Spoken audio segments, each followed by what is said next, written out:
Kita lanjutkan pembahasan kita soal nomor 4 tadi. Mohon maaf tadi terputus. Xn sama dengan setengah N plus 3. Sinyalnya adalah demikian. Sudah kita gambar bahwa grafiknya yang dihasilkan adalah seperti ini. Kemudian tadi sudah kita klasifikasikan menurut 5 hal. Kemudian kita tadi sampai pada melihat apakah sinyal ini Xn sama dengan setengah N plus 3 sesuai soalnya tadi, apakah dia genap atau ganjil. Kita akan lanjutkan pengecekan kita apakah dia genap, apakah dia memenuhi syarat ini bahwa Xn sama dengan X min N. Kita cari X min N nya. X min N nya diperoleh dengan mengubah N yang di sini menjadi negatif. Berarti setengah min N plus 3. Setengah kali min N berarti min setengah N plus 3. Jelas bahwa nilai ini, nilai dari Xn tidak sama dengan min setengah N plus 3. Yang satu positif, yang satu negatif. Maka hasilnya adalah Xn tidak sama dengan X min N. Jadi bukan sinyal genap. Nah, sekarang kita cek apakah dia ganjil, apakah dia sinyal ganjil dengan cara mencari tahu apakah Xn memenuhi syarat sama dengan min X min N. Sama dengan cara sebelumnya tadi, kita manfaatkan nilai dari X min N yang sudah diketahui. Saya kasih kurung. X min N nya sudah kita ketahui dari perhitungan yang ini. Berarti hasilnya adalah min setengah N plus 3. Min setengah N plus 3. Tinggal kita negatifkan, berarti min kali min setengah N adalah setengah N. Min kali min plus, sehingga setengah N saja. Kemudian ini min di sini plus, berarti min 3. Sehingga kita peroleh bahwa nilai dari min X min N adalah setengah N min 3. Sekarang kita cari yang ini tadi, kita bandingkan apakah Xn yang kita punya itu sama dengan min X min N. Xn yang kita punya adalah setengah N plus 3. Sedangkan hasil perhitungan kita untuk min X min N adalah setengah N min 3. Yang di sini plus, yang di sini min. Berarti tidak sama. Berarti Xn itu tidak sama dengan min X min N. Sehingga bukan sinyal ganjil. Dari sini kita peroleh bahwa informasi bahwa sinyal Xn sama dengan setengah N plus 3 itu bukan genap maupun ganjil. Hingga di sini bisa kita tuliskan bukan sinyal genap maupun ganjil. Yang terakhir, apakah dia deterministik atau acak? Seperti yang tadi kita bahas, bahwa deterministik adalah suatu nilai yang pasti. Setengah N plus 3, ketika N-nya kita masukkan nilai tertentu, misalkan min 3, pasti nilainya adalah 1,5 menurut perhitungan. Ketika N-nya adalah min 2, pasti nilainya adalah 2. Ketika N-nya adalah min 1, pasti ketika kita masukkan ke dalam sinyal, dalam fungsionalnya, nanti nilainya adalah 2,5 pasti. Berarti di sini dia termasuk sinyal deterministik. Ini adalah klasifikasi untuk sinyal nomor 4. Sekarang kita masuk ke sinyal nomor 5. Contoh yang kelima. Ini adalah sinyal yang bentuknya kosinus. Bentuknya kosinus, di mana dibatasi T-nya itu mulai min setengah sampai setengah.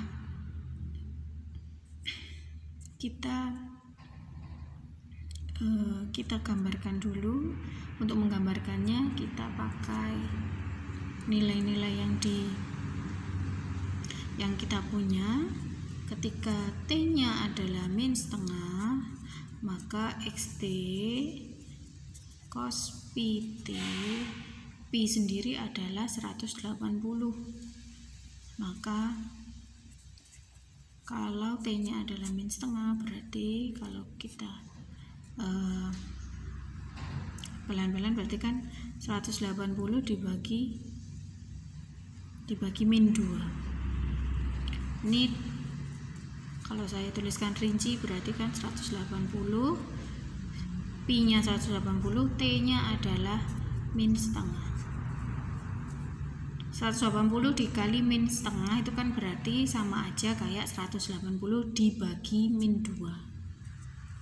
Berarti 180 dibagi 2 itu kan 90, karena ada min ya, berarti min 90. Cos min 90. Kalau kalian hitung pakai kalkulator, cos min 90 itu akan menghasilkan, bentar saya bukakan kalkulator. Nah, di sini cos min 90 adalah 0. Maka tuliskan 0. Kemudian kita manfaatkan T yang lain. T-nya kan kontinu dari min setengah sampai setengah. Yang lebih besar dari min setengah itu bisa min 1/4, min 1/3, 0 dan seterusnya. Tapi karena di sini konteksnya adalah kosinus, kalau kosinus itu manfaatkan sudut-sudut istimewa. Sudut-sudut istimewa itu kalau kalian ingat kembali pelajaran trigonometri, itu sudut istimewanya adalah 0, 30, 45, 60, 90 dan seterusnya, dan kelipatannya. Nah, agar kita mudah dalam gambarnya, maka pakailah sudut istimewa. Ini kan 180 bagi 2 itu menghasilkan 90 sudut istimewa. Sudut istimewa yang lain adalah 60. 60 itu 180 dibagi 3.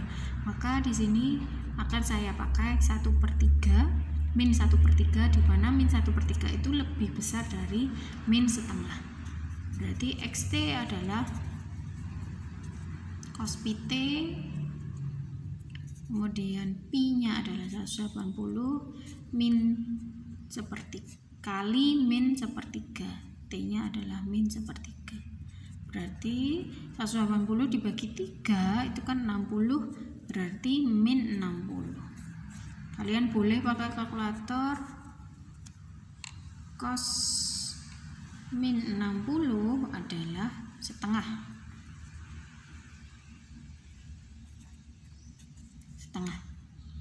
Kalau kalian hafal, tuh kalian pasti bisa tahu bahwa cos min 60 adalah setengah. Sekarang kita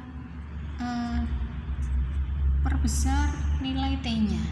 Dari min setengah diperbesar jadi min 1/3, yang lebih besar lagi adalah min 1/4.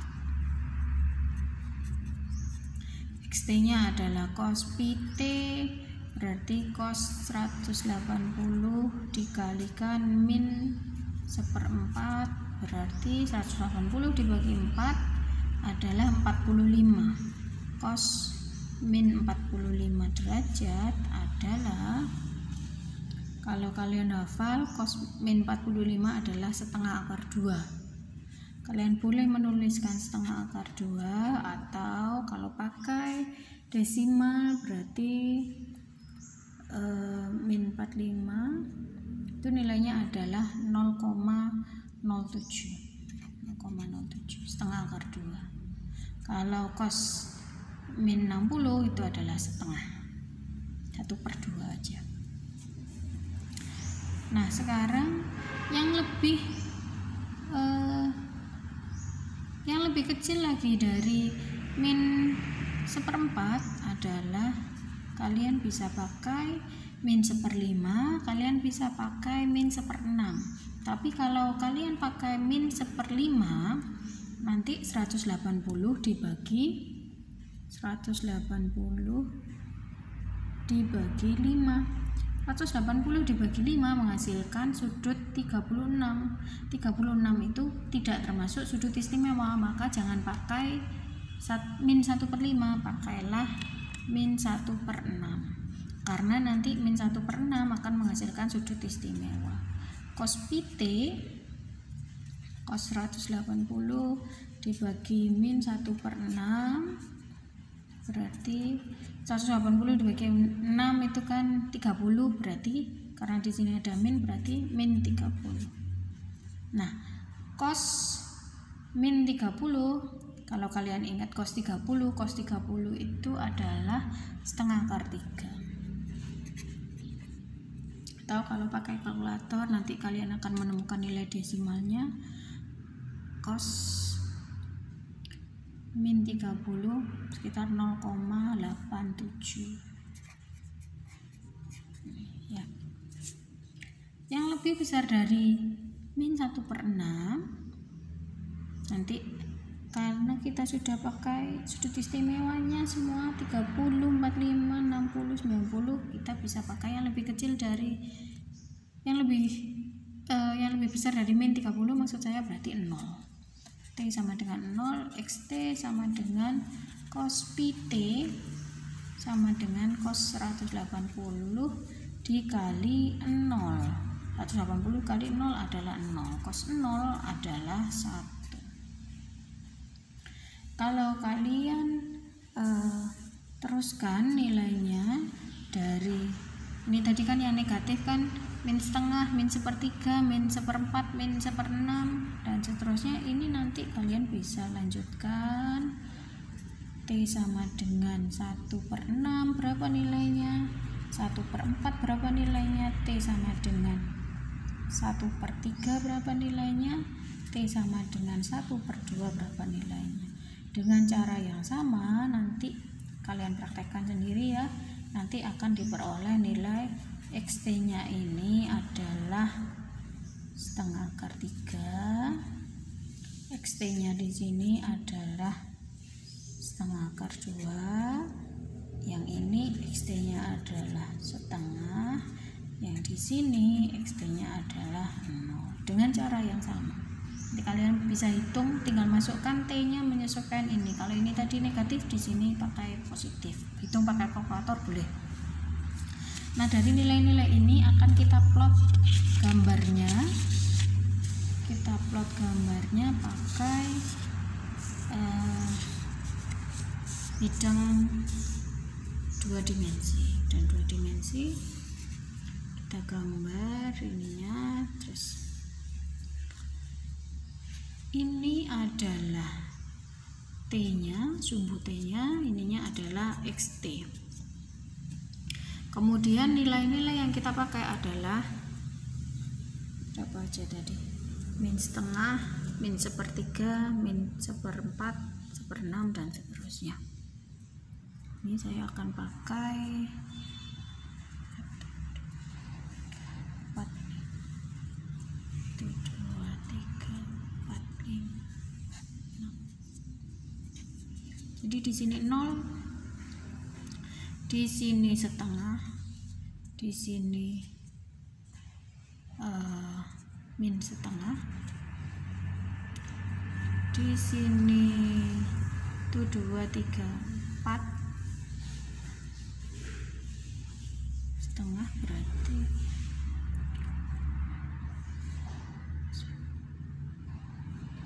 maaf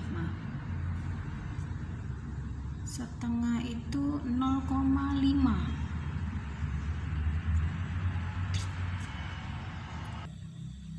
Maaf ralat, ini harusnya nggak di sini posisinya karena Kalau ini tadi saya anggap skalanya adalah tiap loncatan ini adalah 0,1, berarti kan harusnya kalau 1/2 itu kan 0,5, berarti kan harusnya ini posisinya 1, 2, 3, 4, 5, berarti harusnya di sini, bukan di sini.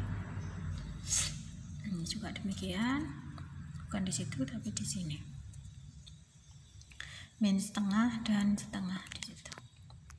Kemudian untuk mencari posisi 1/3, 1/4 dan 1/6 itu kalian bisa pakai 1/3 itu kan 0,3, 1/4 itu kan 0,25, 1/6 itu kira-kira 0,17. 0,3 berarti kan 3 loncatan, 1, 2, 3, berarti ini adalah 1/3. 1, 2, 3 di sini adalah min 1/3. Kemudian 1/4 itu kan 0,25, berarti 1, 2, 3. Nah, di tengah-tengahnya ini adalah 1/4. 1, 2 di sini min 1/4. 1/6 itu adalah 0,17, berarti loncat di sini 1/17 kira-kira di sini. Ini adalah 1/6, di sini min 1/6. Kemudian nilainya adalah yang paling tinggi tadi,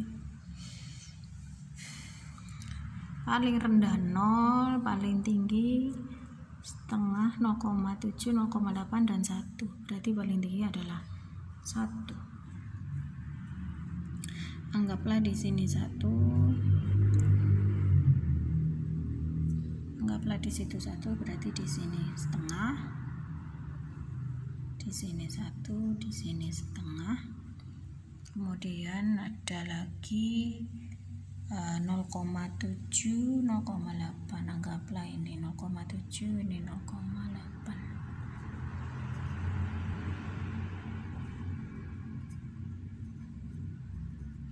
Anggaplah di situ ya, kira-kira begitu. Kita cocokkan nilainya. Ketika T sama dengan min setengah, tadi nilainya adalah 0. Berarti di sini kita kasih gini, bulatan. Ketika min 1/3 nilainya adalah setengah. Min 1/3 di sini ketemu di setengah di sini.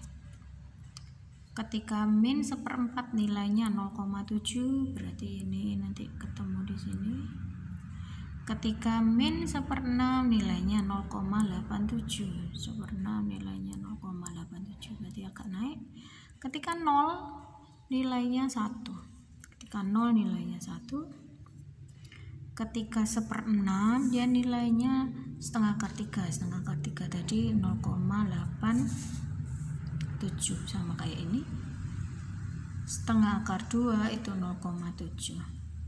Sehingga kalau kita gambarkan 1/6 tadi nilainya 0,87, 1/4 itu nilainya 0,7, 1/3 nilainya di setengah, setengah nilainya adalah 0. Karena ini kontinu, tahunya dari mana kontinu? Karena T elemen bilangan real. Bilangan real itu bersifat padat, ada di seluruh garis bilangan, berarti semuanya ada nilainya, berarti kontinu. Inilah gambar grafiknya. Seperti yang sudah saya sampaikan tadi, bahwa kalau T elemen bilangan real berarti dia termasuk sinyal waktu kontinu. Kemudian kita lihat XT-nya juga setiap ini ada dan nilainya, berarti sinyal analog. Kemudian apakah dia periodik aperiodik? Jawabannya adalah kalau kita lihat dia berupa fungsi kosinus, kosinus itu sebenarnya periodik,